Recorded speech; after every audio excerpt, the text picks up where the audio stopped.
Well, I'm riding the Southern Walnut Creek Trail today. It's about a 10-foot wide trail, goes for 7.5 miles. Coming back, and I have about 4 to 5 miles left to get back down to my truck. It's on the east side of Austin and heads out to out near where the exposition center is.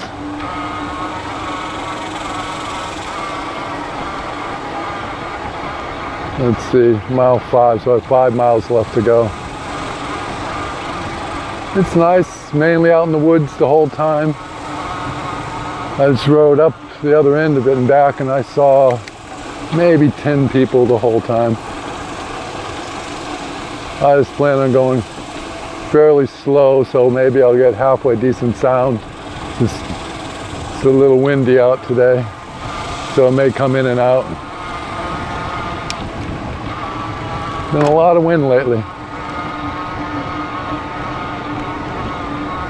which is not so good for recording, but it's good in Texas when it's 103 degrees that there's some wind to go with it, because otherwise it gets stifling.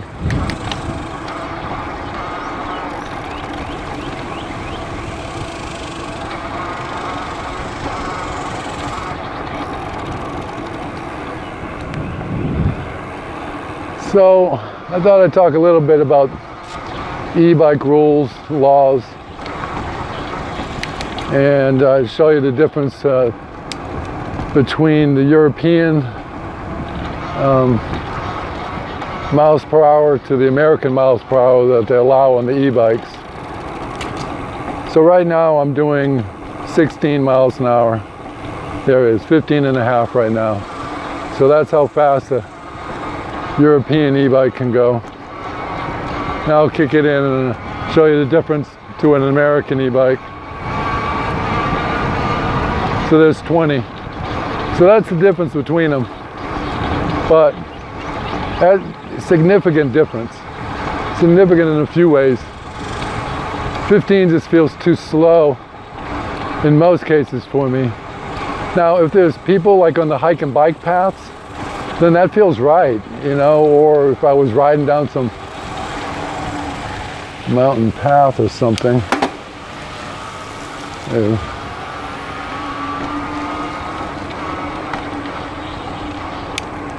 But when you're out on the trail like this, or on the road, 20 miles an hour feels a lot better. It also gives you a difference in giving you a little bit of a breeze. Helps keep you cooler, and you get there where you're going a lot faster. I mean, think about it. It's a third faster, and that's a significant difference. I think it's 20 miles an hour is the set thing for schools and other slow deals on the streets in America, so I think people are used to that, and so that's why it feels more normal. Then there's this throttle issue. I just don't even know why it's an issue. An e-bike with a throttle is safer than an e-bike without a throttle. It can be the difference from getting you out of that tight jam or you crashing your bike. And it's also more fun to ride with. And I just don't understand why countries would ban a throttle. It opens it up to more people. It isn't that you have to use it. It's there as an option if you need it. Options are a good thing to have. You know, if I fell, hurt my leg, I already have a bad knee. If it blew out on me, and I'm 10 miles out down one of these paths, I can self-rescue myself with a throttle. And otherwise I'd have to be calling my, well, look at that, friend or family or something, come get me. But the other thing is, it allows me to ride farther with confidence. I'm riding out there and all of a sudden I start to overheat. I need to take a little bit of a break. I hit the throttle, let the breeze blow by, cool me off. So I can't understand that. I mean, I understand not having one on a racing mountain bike, but on a commuter or an everyday, makes no sense to me. It just seems like some politician thing. Why on earth would you not want to have options? I don't know. But I also think that there should be a different set of rules. In Europe, you know, if you don't want to give everyone a throttle, I can see that, you know. Kids would abuse it. I would have when I was in my 20s. But there should be a different rule for people over 50. It gives them more mobility. It gives them mobility back again. It can be the difference. I tell you, in my own experience, it would not be near as enjoyable without having that option. Because it's nice every now and then, you start to get worn out or pushing a little too much, hit the throttle. Just like I just did right there for what, 5, maybe 6 seconds at the end of the hill. Just pop me up over it, then I don't have to change gears again.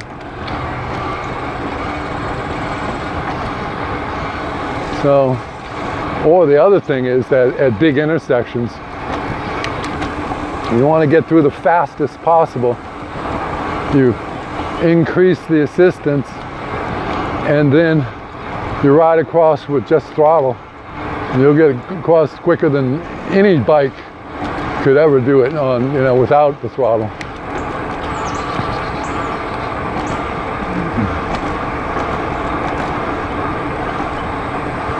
But I sure do love this thing. I wish they had them 20 years ago. But it's okay. Good things are worth waiting for. This is one of them. It really wasn't until the last 2 years that the technology really came on. I mean, this is the new Bafang Ultra. It's significantly better than the last two that they put out. There's a lot more computing power within it, plus they rebuilt the whole motor. It can handle about 4 or 5 times the power that's being put into it right now.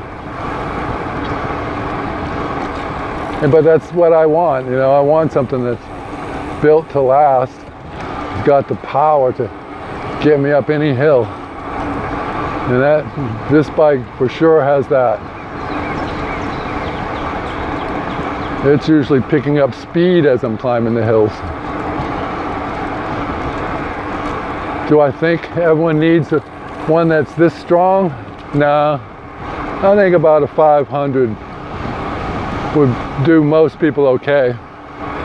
Unless you're over 200 pounds or you live with mountains or something like San Francisco. This would be a perfect San Francisco bike.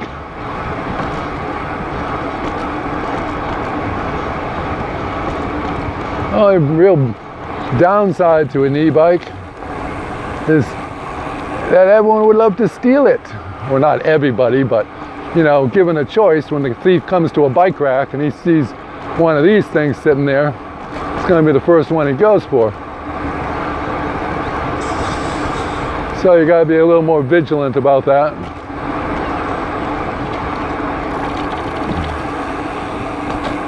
And because you don't have to register it, it's easy to get lost.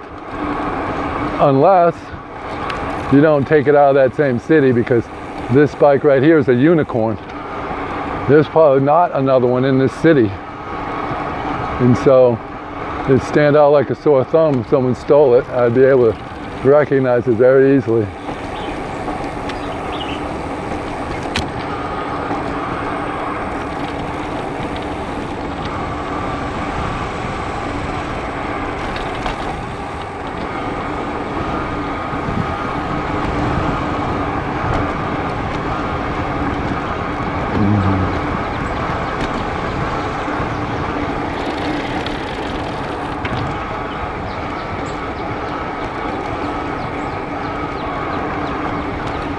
Oh.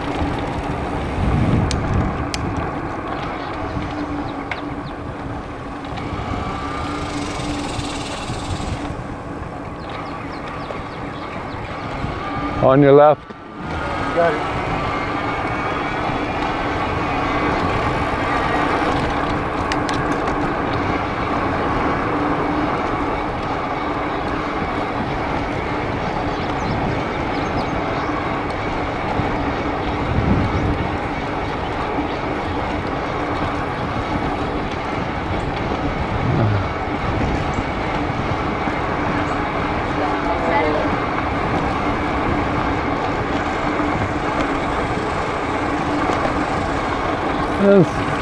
I like this trail. I like how it winds.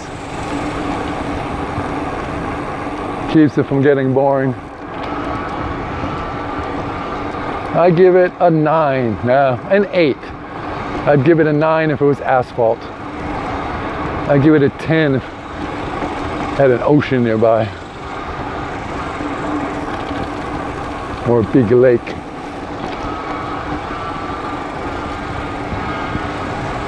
But at least the scenery changes. I wouldn't want to be riding this thing in about 3-4 hours from now. But it's a good thing to ride in the morning. And it's good all winter long. Well, most of the winter. We only get a few cold days. It's very rare that it snows here.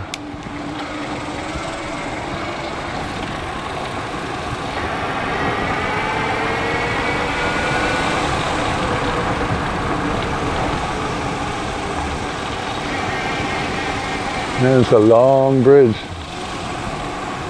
And it's spent some crazy money on this thing. But I'm glad they did.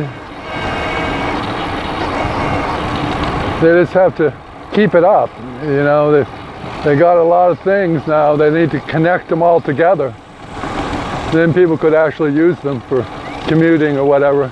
This is more of a weekend kind of a trail. Pleasure trail, I'd say, more than a commuting trail. Even though some people could use it to commute on or be part of their commute.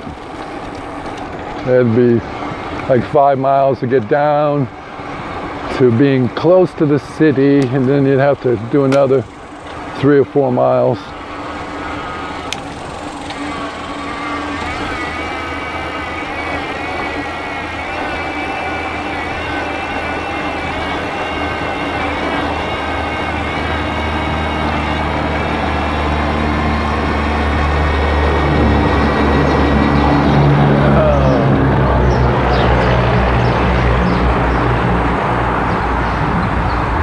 There's a creek bed and train tracks. Everything kind of comes together in the new highway bridge right there.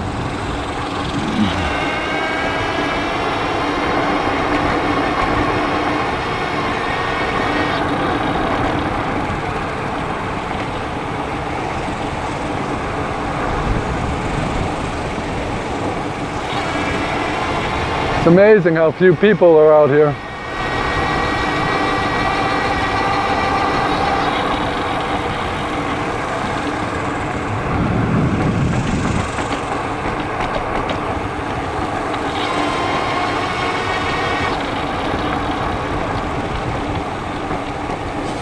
I am lucky though. I'm living at a time in Austin where they're coming around and starting to build things like this. Because 30 years ago, I didn't want anything to do with bicycles and anything like that. It was very, very redneck when I moved down here, and not in a good way.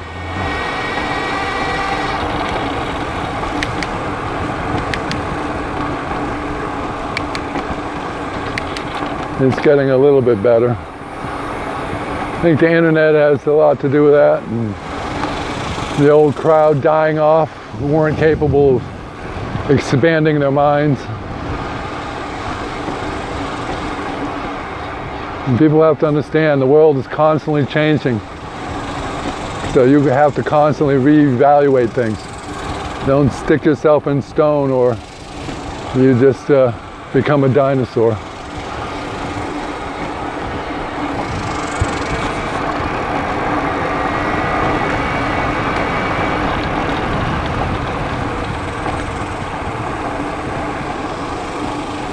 Well, little squirrel, I almost ran him over, 6 inches. That's the last thing I want to do.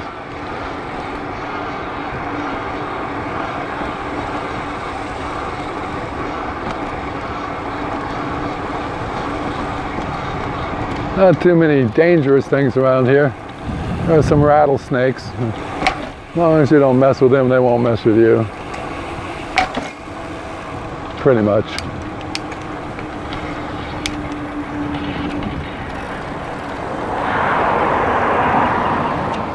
We're back to a road.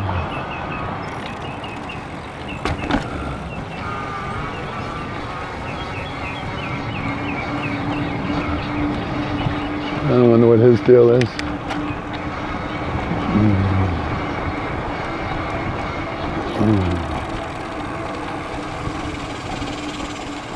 On your left, you got an issue with your bike or something? Yeah, my screw came out of my pedal. And do you need a tool? I got some tools. Yeah, that will work. I need a screw, man.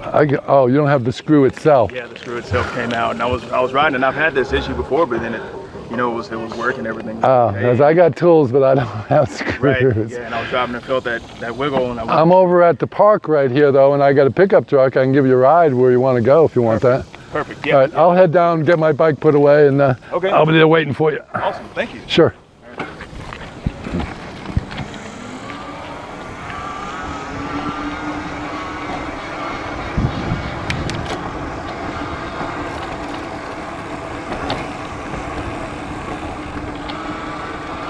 Well, see, that's a bummer. Right there. If he had a throttle on his bike, he could have got himself home. That's what I'm talking about. Why take people's options away?